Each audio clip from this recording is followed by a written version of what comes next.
கடல் வளத்தை பாதிக்கும் ஹைட்ரோ கார்பன் திட்டத்தை தமிழக அரசு அனுமதிக்க கூடாது என்று மார்க்சிஸ்ட் கம்யூனிஸ்ட் அரசியல் தலைமை குழு உறுப்பினர் பாலகிருஷ்ணன் வலியுறுத்தியுள்ளார். கடலூரில் செய்தியாளர்களை சந்தித்த அவர், தூத்துக்குடி ஸ்டெர்லைட் ஆலையை மீண்டும் திறப்பதற்கு முயற்சி நடப்பதாகவும், இதற்கு தமிழக மக்களும் அரசும் இடம் கொடுக்க மாட்டார்கள் என்றும் தெரிவித்தார். மின்வெட்டை போக்குவதற்கு தாவேக அரசு நடவடிக்கை எடுக்க வேண்டும் என்றும் அவர் வலியுறுத்தினார்.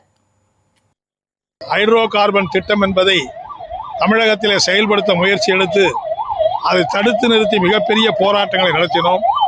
அதனுடைய விளைவாகத்தான் டெல்டா மாவட்டத்தை பசுமை பாதுகாப்பு மண்டலமாக இருக்க வேண்டும் என்று சட்டங்களை நிறைவேற்றி இருக்கிறோம். இப்போது ஒரு புது யுக்தியாக என்ன சொல்கிறாங்கன்னா, நாங்கள் நிலத்தில் எடுக்கல, பக்கத்தில் இருக்கிற கடலில் 11 கிலோமீட்டருக்கு அந்தாண்ட எடுக்கிறோம் என்று சொல்லுகிறார்கள். அதன் மூலம் கடல் வளங்கள் பாதிக்கப்படுவது மட்டுமல்லாமல், சுற்றுச்சூழல் பாதிக்கப்படுவது மட்டுமில்லாமல், மீனவ மக்களுடைய வாழ்வாதாரம் மொத்தமும் அழிந்து போய்விடும் என்கிற நிலைமை என்பதுதான் ஏற்படும்.